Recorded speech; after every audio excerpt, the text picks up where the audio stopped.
মধ্যপ্রাচ্যে আগ্নেয়গিরি লাভার মতো ফুটছে সব, তার মাঝেই এক বিস্ফোরক খবর সামনে এলো। ইরানের রাষ্ট্রীয় গণমাধ্যম দাবি করেছে রাশিয়ার চেচেন নেতা রমজান কাদিরভের দুর্ধর্ষ বাহিনী এখন ইরানে মোতায়েনের জন্য পুরোপুরি প্রস্তুত। মার্কিন ও ইসরায়েলি আগ্রাসনের বিরুদ্ধে তেহরানের পাশে দাঁড়াতে কাদিরভের যোদ্ধারা এক পবিত্র যুদ্ধের ডাক দিয়েছে। তেহরানের সংবাদ মাধ্যমগুলো জানাচ্ছে চেচেন প্রজাতন্ত্রের প্রধান রমজান কাদিরভের অনুগত বিশেষ বাহিনী ইরানে মার্কিন স্থল অভিযানের সম্ভাবনা রুখতে প্রস্তুত।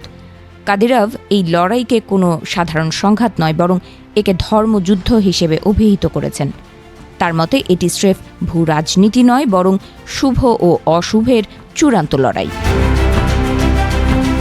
28 ফেব্রুয়ারি থেকে শুরু হওয়া এই সংঘাত এক ভয়াবহ মোড় নিয়েছে। মার্কিন প্রেসিডেন্ট ডোনাল্ড ট্রাম্পের নির্দেশে গত কয়েক সপ্তাহ ধরে চলা বিমান হামলা যখন লক্ষ্য অর্জনে ব্যর্থ হয়েছে বলে মনে করা হচ্ছে, ঠিক তখনই পেন্টাগন স্থল অভিযানের ছক কষছে। আর এই সন্ধিক্ষণেই কাদিরভের বাহিনীর প্রবেশের খবর পুরো সমীকরণ বদলে দিচ্ছে। ইরান দাবি করছে এই যুদ্ধের সূচনা হয়েছে এক চরম বিশ্বাসঘাতকতার মাধ্যমে। পরমাণু আলোচনার আড়ালে মার্কিন ও ইসরায়েলি গোয়েন্দারা ইরানের সর্বোচ্চ নেতা আলী খামেনি এবং শীর্ষ সামরিক কমান্ডারদের ওপর গুপ্ত হত্যা চালিয়েছে। এই শোককে শক্তিতে রূপান্তর করে তেহরান এখন মরিয়া। পারস্য উপসাগর জুড়ে মার্কিন ঘাঁটি এবং ইসরায়েলি সামরিক স্থাপনায় ইতোমধ্যে 88 দফা ক্ষেপণাস্ত্র ও ড্রোন হামলা চালিয়েছে ইরান।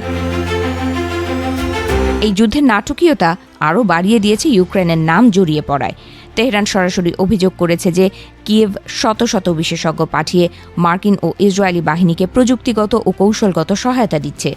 রাষ্ট্রসংঘের মহাসচিবের কাছে লেখা চিঠিতে ইরানের প্রতিনিধি সাফ জানিয়ে দিয়েছেন ইউক্রেন এই আগুনে ঘি ঢালছে।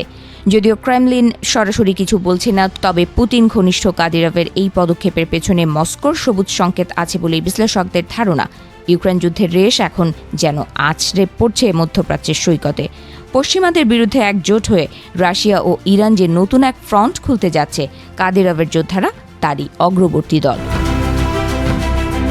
মার্কিন নৌবাহিনী খার্ক দ্বীপ দখলের যে চেষ্টা চালাচ্ছে তাকে আত্মঘাতী বলে বর্ণনা করেছে তেহরান।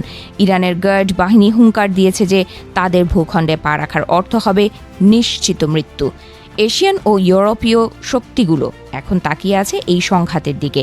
কাদিরভের সুশিক্ষিত এবং ভয়ঙ্কর যোদ্ধারা যদি সত্যি ইরানের মাটিতে পা রাখে, তবে তা হবে ন্যাটো ও পশ্চিমা শক্তির জন্য এক বিরাট চ্যালেঞ্জ। এই ছায়া যুদ্ধ কি তবে সরাসরি তৃতীয় বিশ্বযুদ্ধের দিকে এগোচ্ছে? প্রশ্নটি এখন কোটি টাকার। এখন পর্যন্ত চেচেন বাহিনীর মোতায়েন বা ইউক্রেনীয় বিশেষজ্ঞদের উপস্থিতির কোনো নিরপেক্ষ সত্যতা পাওয়া যায়নি।